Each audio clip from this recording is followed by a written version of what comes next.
Okay, you can't at least tell me that after seeing this movie that Alien did not play some kind of part in the inspiration for this movie. There's just no way.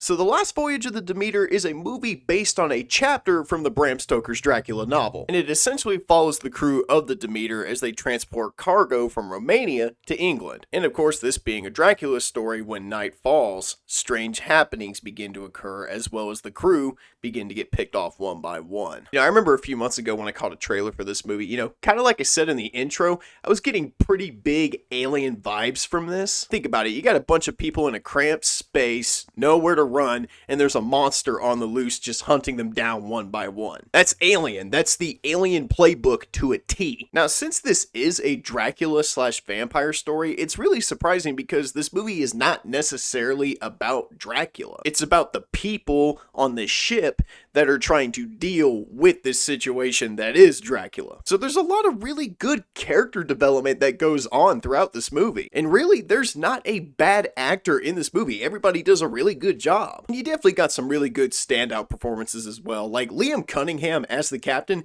he does really good. There comes a moment in this movie where he really has to show a lot of emotion, and dude, this guy needs to play ship captains for like the rest of his life. That's his designated role from now on. And of course, David. I'm gonna call him David just because I'm not even gonna try to pronounce his last name. But this guy, he's just one of those actors that just continues to impress no matter what he's in. At this point, it's just no secret that the guy has a very good acting range. Like, you could probably put him in anything and he would just excel no matter what it is. And then of course you got Corey Hawkins, who plays Clemens in the movie, and I don't know why, but for a second he kind of looks like Donald Glover to me. I feel like since I said that, somebody on the internet is gonna rage out, but literally I thought for a second, I was like, I want to say this is Donald Glover, but no, it's Corey Hawkins. And he's definitely the guy that you follow the most in this movie. You get to see all this crazy shit kind of unfold through his point of view. From an atmosphere standpoint, this movie, man,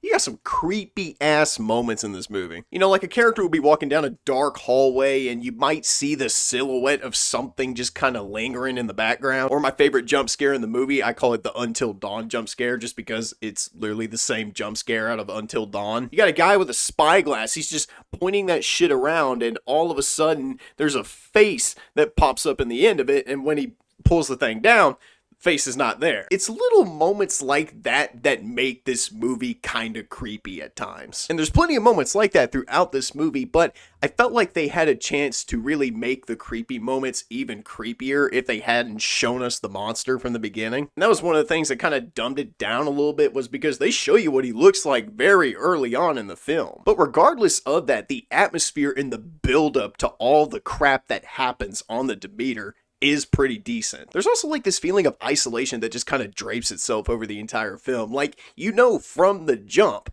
that these characters are not going to make it out of this situation alive. It's just kind of like watching a car crash in slow motion. It's happening, and there's nothing you can do about it. I also feel like I'm not the first one to say this, but I also really did not like the way this movie ended. To me, it kind of felt like they were trying to sequel bait us a little bit. Like, do we really need a sequel to The Last Voyage of the Demeter? I don't think we do. I don't know, I guess Universal's still trying to do that dark universe thing they tried to launch a few years ago with Tom Cruise's The Mummy. At this point, guys, that idea is just dead in the water. You need to quit. Like, just stop. I also think this movie could have been a little shorter. Like, I don't normally complain about runtimes when I review movies, but there were moments in this movie where I was checking my watch and I was just like, holy shit, we are still going. Wow, this is a lot longer than I thought it would be. It's a movie about Dracula stalking people on a ship. I mean, that's pretty simple and to the point. You really didn't need to stretch it out that much. And in the end, guys, that's pretty much what I thought about The Last Voyage of the Demeter. It's got some great performances and some really good, solid moments of tension and creepiness. Definitely not going to be on the list of the greats of 2023, but I think this will be a movie that I'll look back on and I'll be like, you know what? I had a damn good time with that. That was actually really fun. And it's for that reason, I'll say The Last Voyage of the Demeter, it's a pretty good matinee. If you get a chance to check it out, definitely check it out with some popcorn.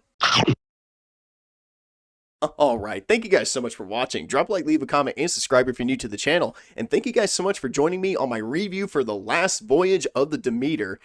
That is a mouthful. I'm gonna stop talking right now before I have to repeat this whole segment.